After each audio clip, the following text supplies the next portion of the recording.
24 अगस्त 2024 को सेडम तालुका मलखेड़ में अंतर्राज्य राजमार्ग 10 मार्ग कागिना नदी पर नया ब्रिज का उद्घाटन किया गया। गुलबर्गा एमपी राधाकृष्णन डोडमनी और मेडिकल एजुकेशन मिनिस्टर डॉक्टर शरण प्रकाश पाटिल के हाथों इस ब्रिज का शुरुआत 2018 में किया गया था, जब डॉक्टर शरण प्रकाश पाटिल कांग्रेस सरकार में मंत्री थे। इस बीच दूसरी सरकार भी आई थी। काम शुरू हुए कई दिन बीत गए। अब समय आ गया है कि डॉक्टर शरण प्रकाश पाटिल ही दोबारा विधायक और मंत्री के रूप में मलखेड़ ब्रिज का उद्घाटन करें।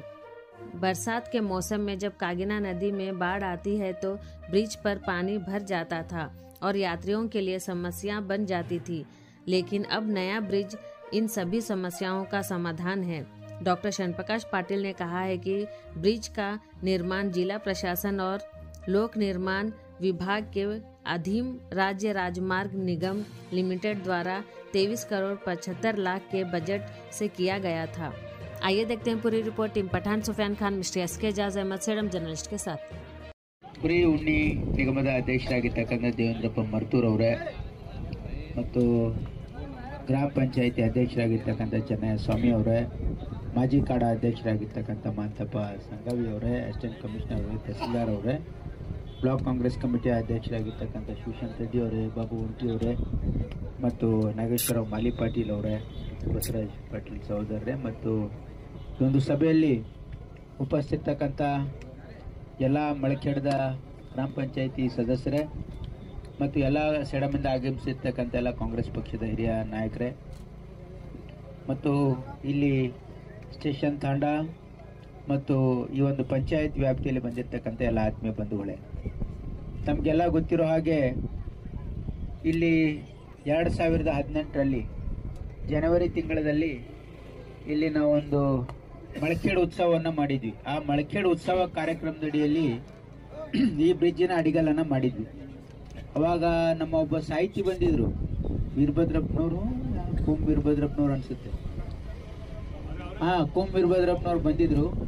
ಅಡಿಗಲ್ ಹಾಕ್ತಕ್ಕಂಥ ಸಂದರ್ಭದಲ್ಲಿ ಏನು ಹೇಳಿದ್ರು ಅಂದ್ರೆ, ನೀವು ಬರೀ ಅಡಿಗಲ್ ಹಾಕಿ ಇಲ್ಲಿ ಸ್ಟೇಜ್ ಮೇಲೆ ಮಾತಾಡುವಾಗ ಬರೀ ಅಡಿಗಲ್ ಹಾಕಿ ಬಿಡಬೇಡ್ರಿ, ಅದು ಉದ್ಘಾಟನೆ ಮಾಡಬೇಕು ಅಂತ ಹೇಳಿದ್ರು.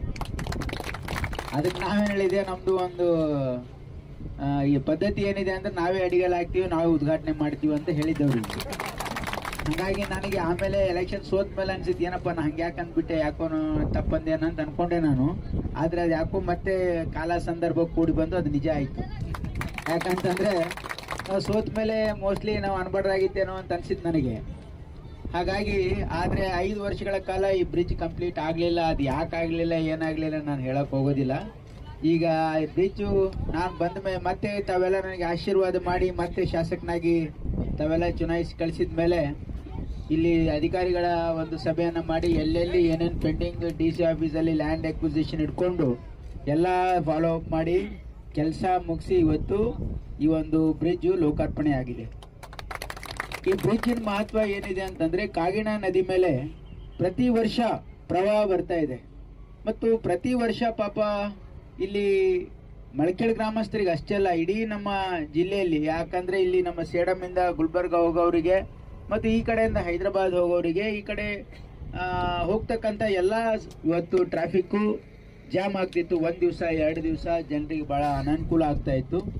ಹಾಗಾಗಿ ಇದೊಂದು ಶಾಶ್ವತ ಪರಿಹಾರ ಇವತ್ತು ಆಗಿದೆ. ಆದ್ರೆ ನಾನು ಇಲ್ಲಿ ಇರ್ತಕ್ಕಂಥ ಇಂಜಿನಿಯರ್ಗಳಿಗೆ ಒಂದು ಸೂಚನೆಯನ್ನ ಕೊಡ್ತಾ ಇದ್ದೀನಿ. ಯಾಕಂದ್ರೆ ಇದೇನು ಅಲೈನ್ಮೆಂಟ್ ಇದೆಯಲ್ಲ, I am not satisfied by this alignment. It is very important. ನಾವೀಗ ಬಹಳ ಸ್ಪಷ್ಟವಾಗಿ ಹೇಳ್ತಾ ಇದ್ದೀನಿ, ನೀವು ಇದಕ್ಕೆ ಹೆಚ್ಚಿಗೆ ದುಡ್ಡು ಬೇಕಿದ್ರೆ ನಾನು KRDCL MDಗಳಿಗೆ ಕೊಡಿಸ್ತೀನಿ ನಿಮಗೆ. ಈಗೇನಂತಂದ್ರೆ ಇದರ ಪ್ರೊಫೈಲ್ ಕರೆಕ್ಷನ್ ಮಾಡ್ಬೇಕು. ನೀವು ಇಲ್ಲಿ ಎಕ್ಸ್ಪರ್ಟಿಗೆ ಕರೆಸಿ ಇದು ಪ್ರೊಫೈಲ್ ಕರೆಕ್ಷನ್ ಮಾಡಿಸಿ ಇಲ್ಲಿ ಆಕ್ಸಿಡೆಂಟ್ ಆಗದೆ ಇರ್ತಕ್ಕಂಥ ರೀತಿಯಲ್ಲಿ ಇವತ್ತು ಇದರ ಜವಾಬ್ದಾರಿ ವಹಿಸ್ಕೊಳ್ತಕ್ಕಂಥದ್ದು ನಿಮ್ದು. ಇದನ್ನ ಪ್ರೊಫೈಲ್ ಕರೆಕ್ಷನ್ ಮಾಡಿ ಇದು ಸ್ಟ್ರೇಟ್ ಆಗಿ ಒಯ್ದು ಇಲ್ಲಿ ನೀವು ಎಲ್ಲಿನೂ ಕೂಡ ಬರೋರಿಗೆ ಕನ್ಫ್ಯೂಷನ್ ಆಗ್ಲಾರ್ದಂಗೆ ಎಲ್ಲ ರೋಡಿನ ಸೈನ್ಸ್ ಆಗಿರ್ಲಿ. ಮತ್ತು ಇದಕ್ಕೆ ನೀವು ಎಕ್ಸ್ಪರ್ಟ್ ಅನ್ನ ಕರೆಸಿ ಇದನ್ನ ಇನ್ನೊಂದ್ಸಾರಿ ಅಲೈನ್ಮೆಂಟ್ ಜೊತೆಗೆ ಇಲ್ಲಿ ನೀವು ಬರ್ತಾ ಇದ್ರಲ್ಲ, ಸಡನ್ ಆಗಿ ಅಲ್ಲಿ ನೀವು ಕರ್ವ್ ಹಾಕಿದ್ರೆ ಅಲ್ಲಿ ಹಿಟ್ ಆಗೋ ಚಾನ್ಸ್ ಇರುತ್ತೆ.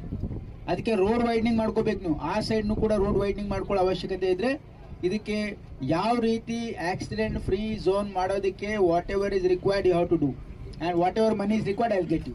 This is my responsibility. But ನಿಮ್ದು ಏನಂದ್ರೆ ಇಲ್ಲಿ ಏನು ಮುಂದೆ ಅನಾಹುತ ಆಗದಂಗೆ ಇದಕ್ಕೆ ಟೆಕ್ನಿಕಲಿ ಕರೆಕ್ಟ್ ಆಗಿ ಮಾಡ್ತಕ್ಕಂಥದ್ದು ನಿಮ್ಮ ಜವಾಬ್ದಾರಿ ಅಂತ ಇವತ್ತು ಹೇಳ್ತಾ ಇದ್ದೀನಿ ನಾನು.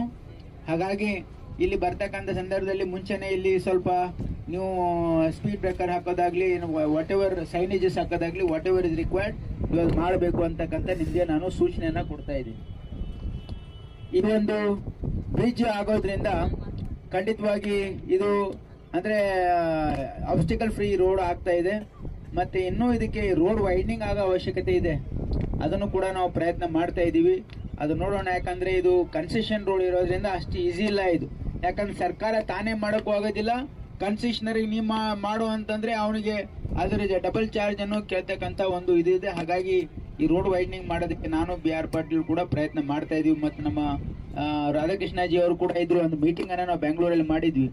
ಇದನ್ನ 7 ಮೀಟರ್ ಇದ್ರೆ ಅಟ್ಲೀಸ್ಟ್ 10 ಮೀಟರ್ಸ್ ಮಾಡೋದಕ್ಕೆ ಪ್ರಯತ್ನ ಮಾಡ್ತಾ ಇದ್ದೀವಿ.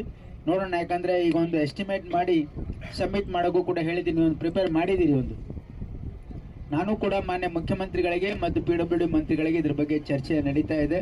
ಇವತ್ತು ವಿಶೇಷವಾಗಿ ಮಳಖೇಡ್ನಲ್ಲಿ ಬಹಳ ದಿವಸದ ನೆನಗುದಿ ಬಿದ್ದಿರ್ತಕ್ಕಂಥ ಈ ಒಂದು ಪ್ರಾಜೆಕ್ಟ್ ಇವತ್ತು ಇನಾಗ್ರೇಷನ್ ಆಗಿರೋದ್ರಿಂದ ಖಂಡಿತವಾಗಿ ಇಲ್ಲಿ ಎಲ್ರಿಗೂ ಹರ್ಷ ತಂದಿದೆ ಅಂತಕ್ಕಂಥ ನನ್ನ ಭಾವನೆ. ತಮ್ಮೆಲ್ರಿಗೂ ಧನ್ಯವಾದಗಳು. ಇಲ್ಲಿ ಬರಲಿಕ್ಕೆ ಸ್ವಲ್ಪ ತಡ ಐತೆ, ಯಾಕಂದ್ರೆ ನಾವಂತೂ 1 ಗಂಟೆಯಿಂದನೇ ರೆಡಿಯಾಗಿ ಕುಂತೀವಿ ಅಲ್ಲಿ ಇಲ್ಲಿ ಹೋಟೆಲ್ನಲ್ಲಿ ಊಟ ಮಾಡಿಕೊಂಡು. ಆದರೆ ಇಲ್ಲಿ ನಮ್ಮ ಮಳಖೇಡ್ನ ಒಂದು ಅಭಿನಂದನಾ ಸಮಾರಂಭ ಮಾಡಿದ್ರೆ ತಡ ಆಗಿದೆ, ದಯವಿಟ್ಟು ಕ್ಷಮಿಸಬೇಕು ಅಂತ ಹೇಳಿ ತಮ್ಮೆಲ್ರಿಗೂ ಒಂದಿಷ್ಟು ಮಾತು ಮುಗಿಸ್ತೀನಿ. ನಮಸ್ಕಾರ.